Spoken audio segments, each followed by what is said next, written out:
ये चुनाव 2024 का चुनाव बहुत महत्वपूर्ण है। जो भी कोई व्यक्ति संविधान बदलने वाली ताकतों के साथ वोट देने के लिए, दिलवाने के लिए खड़ा होता है, समाज का गद्दार घोषित करो। ऐसी पॉलिटिकल पार्टीज को भी, ऐसे नेताओं को भी। वो नेता देश के गद्दार हैं, समाज के गद्दार हैं, जो संविधान बदलने वालों के साथ खड़े हो जाते हैं। अब तो दो में से एक रास्ता चुनना होगा, या मनुवाद या अम्बेडकरवाद। डुलमुल रवैये से काम चलने वाला नहीं है। एक इस नाव पे पैर, एक इस नाव पे पैर डूबना तय है। जिंदा रहना है तो जिंदे होने का सबूत पेश करो, लड़ाई लड़ो। तय करना पड़ेगा, या तो अम्बेडकरवाद, या तो आप संविधान के साथ हैं, इंसानियत के साथ हैं, न्याय के साथ हैं, या फिर आप मनुवाद के साथ हैं। आप संविधान बदलकर मनुस्मृति लाने वाले लोगों के साथ हैं। फिर समाज तय कर लेगा किसको जिताना है। अभी तो उन्हें इस बात की चिंता शुरू हो जानी चाहिए, 88% अपना हक लेने आ गया है। तुम्हारी ताकत है तो रोक लेना, रोक नहीं पाओगे। और जो भी राजनीतिक पार्टी सामाजिक न्याय के रास्ते में बाधा बने, उसे उखाड़ के फेंको। वोट हमारा, राज तुम्हारा कब तक चलेगा? जिसकी जितनी संख्या भारी उसकी इतनी हिस्सेदारी। ये केवल कहने से नहीं, इसको आंदोलन में परिवर्तित कर दो और इसी चुनाव में कर दो। इनके कैरेक्टर में भ्रष्टता है, न्याय नहीं है। आपको न्याय नहीं देना चाहते और आप न्याय मांगते रहना, कभी भी नहीं मिलेगा। न्याय लेना तो लड़ना सीखो, और जीतना है तो मरना सीखो। अगर मरने को तैयार नहीं है तो जीतने की कल्पना करना छोड़ दो। वैसे भी गुलाम तो वैसे भी मरे के बराबर होता है। लंबा जीवन जी का करना क्या है? जिंदगी 4 दिन की हो, स्वाभिमान की होनी चाहिए। अगर आपका इज्जत नहीं है, आपका स्वाभिमान नहीं है, आपकी बहन बेटी की इज्जत टूट रही है और आप तमाशा देख रहे हैं, तो डूब मरो। इस लड़ाई को लड़ना पड़ेगा। अगर आप चाहते हो इस लड़ाई को लड़ना, तो इसके लिए जरूरी है संविधान की रक्षा करना। संविधान को बचाने के लिए लड़ना होगा। संविधान बचेगा तो देश का लोकतंत्र बचेगा। संविधान बचेगा तो ही भारत बचेगा, ये भी बता दूं, वरना भारत के टुकड़े होने तय हैं। जो लोग संविधान बचाने की जिम्मेदारी ले रहे हैं, वो सब भारत को तोड़ने की भी जिम्मेदारी लेने की तैयारी कर। लेकिन हमारे शरीर में जब तक खून है, हमारे अंदर सांसें हैं, हम किसी कीमत पर भारत के संविधान को बदलने नहीं देंगे। इस सपने को छोड़ दें, वो देखना ये सपना उनका सपना रह जाएगा। वो कह रहे हैं कि हिंदू खतरे में है, धर्म खतरे में, तुम्हारी सबकी जिम्मेदारी SC ST OBC की है धर्म की रक्षा करने की। तुम तो करो धर्म की रक्षा, हम देश की सत्ता, संसाधन, सारा व्यापार, इसको हम देख लेंगे। तो भैया तुम अपना धर्म की रक्षा करो और देश का शासन, सत्ता, सुप्रीम कोर्ट, हाई कोर्ट, तमाम संवैधानिक संस्थाएं, सारा देश का व्यापार, सारे नेचुरल रिसोर्सेज, वो देख लेंगे। वो देख रहे हैं, उस सब पे उनका कब्जा है। आपको अकल कब आएगी? भाई जितने आज तक देश में दंगे में, उसका सर्वे कर लीजिए, RTI लगाकर उसकी सूचना ले लीजिए। दंगों में जो मारे गए वो किस जाति और किस धर्म के थे। उसके बाद दंगों में जो पकड़े गए दंगा करने के लिए, वो किस जाति और किस वर्ग के थे, और जिनको सजा हुई वो किस जाति और किस धर्म के थे, और कोर्ट को केस को लड़ने के लिए जिनकी प्रॉपर्टी बिकी, पूरी जिंदगी उन्होंने अपनी लगा दी सब कुछ बेचकर, वो किस जाति और किस धर्म के थे। अगर इतनी छोटी सी बात आप जान ले तो आपको समझ आएगा। आपका इस्तेमाल हो रहा है, आपको पता ही नहीं है। अगर कावड़ लेने जाने से कोई अमीर बनता, कोई ताकतवर बनता, तो पुजारियों के बच्चे भी कावड़ लेने जाते, मंत्रियों के MP MLAs के बच्चे भी कावड़ लेने जाते, व्यापारियों के बच्चे भी कावड़ लेने जाते। वो तो कावड़ लेने जाते नहीं, तुम क्यों जा रहे हो? जवाब है किसी के पास? तुम्हें क्या मिला? क्या कोई बताएगा कि 23 साल के अंदर ये कावड़ की यात्रा कहां से कहां पहुंच गई? पहले कहीं टेंट नहीं लगते थे, सारा सरकारी पैसा हमला सारा लगाया जाता है। क्यों?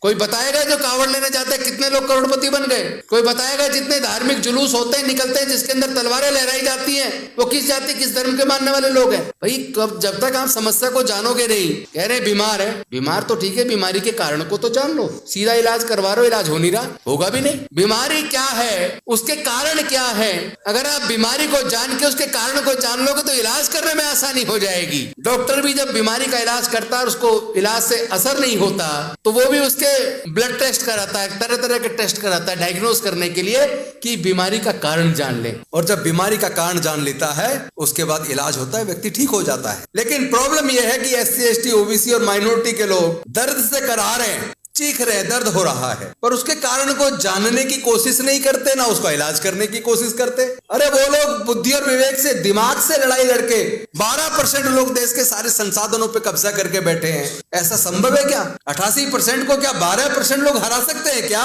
डाइवर्सिटी का सिद्धांत लागू होना चाहिए, लेकिन होगा कब? आप धर्म की रक्षा करो ना, तुम्हें क्या लेना डाइवर्सिटी से? 15 सालों में 1.5 लाख से ज्यादा सरकारी स्कूल बंद हो गए, आपको पता ही नहीं है। अरे हम भी स्कूल से पढ़े, सरकारी में पढ़ के आए भाई, बहुत बढ़िया पढ़ाई होती थी सरकारी स्कूल में, हम भी वहां से पढ़ के फिर वकील बने, कामयाब वकील बने, MLA बने, मंत्री बने तो वो भी कामयाब बने। ऐसे नहीं बन के बैठ के आता जाता कुछ नहीं है। पढ़ना पड़ता, अध्ययन करना पड़ता, सच को जानना होता है। आप पढ़ेंगे नहीं, जानेंगे नहीं सच को, आंख मीच के लड़ाई लड़ रहे हैं। अरे कभी तो सोचो, जब हम सरकारी स्कूलों में पढ़ते थे, सारे सरकारी स्कूल होते थे, प्राइवेट होते नहीं थे, पढ़ाई का स्तर एक जैसा था। टीचर करता तो था भेदभाव। जैसे मैं आगे सीट पे बैठ के तो मुझे उठा के पीछे बिठा देता था, अपने बच्चों को आगे बिठा देता था, पक्षपात तो होता था। लेकिन ब्लैक बोर्ड पर जब वो चौक लेकर पढ़ाता तो सबको एक जैसा था ना। जिसके अंदर दम होता था वो डॉक्टर अंबेडकर बन जाता। कहते हैं मेरिट नहीं है, काबिलियत नहीं है। जैसा केसी त्यागी जी बता रहे थे कि वो डॉक्टर कहते थे लोग मर जाएंगे, ऐसे ऐसे डॉक्टर बन रहे हैं 15-20% मार्क्स पे। अगर एक भी रिजर्व सीट से डॉक्टर बने व्यक्ति से ऑपरेशन में कोई अगर अंदर पेट में कुछ छूट जाता तो ये 50 जगह एग्जाम्पल देते, एक एग्जाम्पल आज तक कोई नहीं दे पाया। मैं ऑन रिकॉर्ड दावे के साथ कह सकता हूं।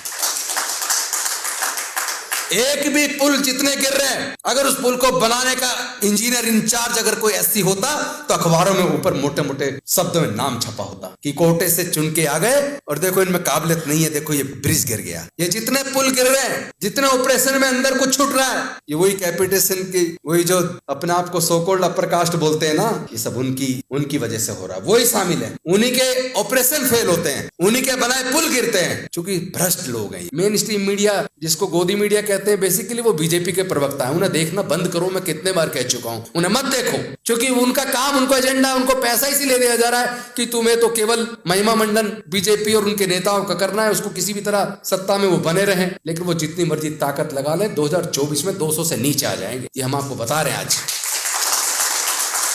वो जितने सारे पूंजीपतियों के साथ लगा लेना, अपने सारे मीडिया, मेन स्ट्रीम मीडिया को लगा लेना, हम भी इधर पूरी तरीके से दंड बैठक लगा कर तैयार हैं। इस बार 2024 में 200 से नीचे लाना उन्हें, और अपनी लड़ाई, हमें कोई ये भी नहीं है कि भाई कांग्रेस आए कौन आए, 27 से मुझे लेना देना नहीं है, कुछ भी कौन आए, बस संविधान को बचाने के लिए इस एनडीए को हराना जरूरी है।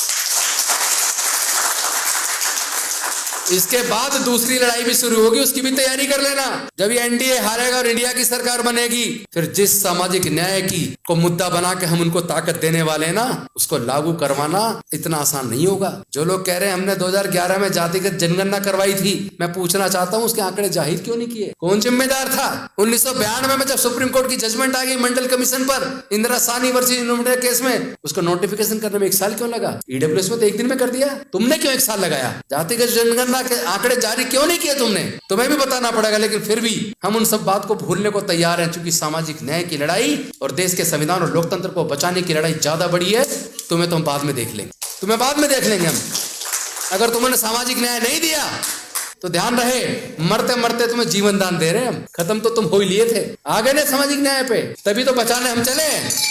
तो हम तुम्हें बचाने का वादा कर रहे हैं, तुम्हें सत्ता देने का भी वादा कर रहे हैं, लेकिन तुम अपना वादा सामाजिक न्याय देने का भूल मत जाना। मैं एक बात पूछना चाहता हूँ, 1951 में काका कालेलकर आयोग बना, पिछड़े वर्गों को रिजर्वेशन देने के लिए उसकी रिपोर्ट आई, खत्ते में चली गई। फिर लगभग 1978 में बना, मंडल जी के नेतृत्व में, उसकी भी रिपोर्ट आई और खत्ते में चली गई। 7 अगस्त 1990 को घोषणा तो हुई, वीपी सिंह जी ने घोषणा की लागू करने की, लेकिन घोषणा करने से पहले 10-20 दिन प्रचार ये भी करवा देते किसको दिया जा रहा है, किसके लिए, क्यों है। पूरे देश में जो आगजनी हुई, जो सार्वजनिक संपत्ति फूंकी गई, इतना विरोध झेलना पड़ा। सारा का सारा विरोध SC ST लोगों ने झेला, और विरोध करने वाले OBC, जिनके लिए मंडल कमीशन की सिफारिश से लागू हुई, वही लोग आगजनी में और पूरे देश को बंद करने में शामिल। अगर वो सरकार उस वक्त ये बता देती कि ये SC ST का नहीं बढ़ाया जा रहा, ये पिछड़े वर्गों को भी न्याय मिले, उसमें कौन कौन सी जातियां, अगर इसको भी ढंग से वो थोड़ा प्रचार कर देते, तो किसी की ताकत नहीं थी वीपी सिंह जी की सरकार को गिराने। लेकिन इसके बाद देखो खेल क्या हुआ। 7 अगस्त 1990 को मंडल कमीशन की सिफारिश से लागू करने की घोषणा हुई, लोग कोर्ट चले गए और कोर्ट ने उसको स्टे कर दिया। 1992 में जजमेंट आया, लेकिन नोटिफिकेशन करके उसको लागू करने में भी 1 साल लग गई। 1993 में लागू हुआ। जिन पिछड़े वर्गों को न्याय दिलाने के लिए 43 साल आंदोलन करना पड़ा, आज मैं उनको भी एक बात बता देना चाहता हूँ, उनको 43 साल क्यों लगे। आपने कभी सुना कि अभी EWS की रिजर्वेशन की कहीं मांग सुनी आपने? कहीं आपने सुनी हो गरीब ब्राह्मणों ने, गरीब बनियों ने, गरीब ठाकुरों ने, गरीब कायस्थ ने ये डिमांड की हो कि EWS लागू करो, हमें रिजर्वेशन दो?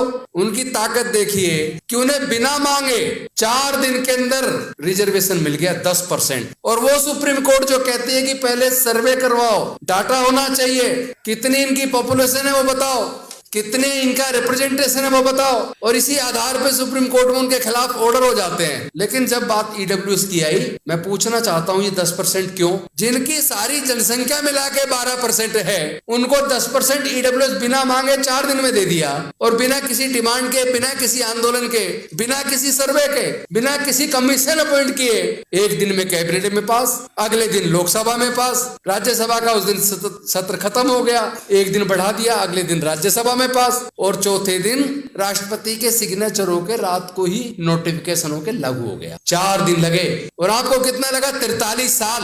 आपको फर्क समझ में नहीं आ रहा क्या? ऐसा क्यों हो रहा है भाई? उसका कारण है दोसाद जी, इस आंदोलन को देश के कोने कोने में लेकर हम लोग जा रहे हैं, और हमें बिल्कुल भी इस बात की इच्छा नहीं है और ना इस बात का डर है कि हम भविष्य में कभी एमपी एमएलए मंत्री कुछ बनेंगे या नहीं बनेंगे, क्योंकि ये एमपी एमएलए मंत्री दूर से देखने में लगता है। मेरा तो बस एक ही समझ में आ रहा है, हम अच्छे इंसान बने, लोगों के मददगार बने, और अपने लोगों की हक की लड़ाई को लड़ने के लिए अपने आप को कुर्बान करने के लिए तैयार हो जाएं। एक सच्चा अम्बेडकरवादी कई एमएलए एमपी मंत्रियों से भारी होता है, तो हमारी तो कोशिश ये चलेगी हम सच्चे अम्बेडकरवादी बन जाएं, बस सब कुछ पा लिया और कुछ नहीं चाहिए। जीना जलील होकर दोजख से कम नहीं, और इज्जत से अगर जान जाए तो वो भी गम नहीं। बस इन शब्दों के साथ कि आप इसको एक भाषण के तौर पर ना लें, ये मेरे दिल की भावना है। मैं मर सकता हूँ, ना कभी बिकूंगा, ना कभी झुकूंगा, ना कभी डरूंगा। जिसने मुकदमा बना के जेल में डाल ले, जेल में जाके भी बहुत लोगों ने आंदोलन लड़ा, जेल में रह के भी आंदोलन करेंगे, और रोड पे भी आंदोलन करेंगे, और अगर संसद में गए वहां भी आंदोलन करेंगे। जाए या ना जाए, आंदोलन नहीं रुकेगा। इन्हीं शब्दों के साथ बहुत बहुत धन्यवाद। नमो बुद्धाय, जय भीम, जय भारत।